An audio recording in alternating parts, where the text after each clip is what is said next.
যখন করবেন আপনি আমার আল্লাহর নামের বিকৃতি করতে পারবেন? বারোয়াখালীর ভাইরা বুঝে থাকলে আওয়াজ দেন। আল্লাহর নামের বিকৃতি করা যাবে? আপনি যখন জিকির করবেন স্পষ্ট শব্দে আল্লাহর নামটা বোঝা যেতে হবে। সুবহানাল্লাহ ওয়ালহামদুলিল্লাহ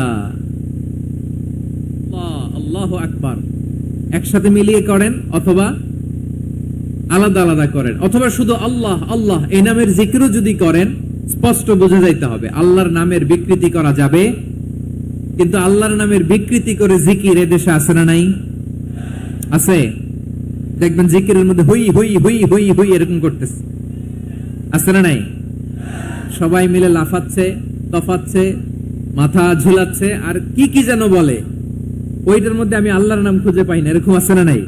হ্যাঁ, হই হই করে কিম্ভূত কিমাকার অদ্ভুত আওয়াজ করে তারা জিকির করে, সেখানে আল্লাহর নাম নাই। এই জিকির আল্লাহর কাছে গ্রহণযোগ্য হবে? আল্লাহ বলেন ওয়াযারুল্লাযীনা ইউলহিদুনা ফি আসমাইহি, খবরদার আমার নামের যারা বিকৃতি ঘটায় তাদেরকে তোমরা বর্জন করো।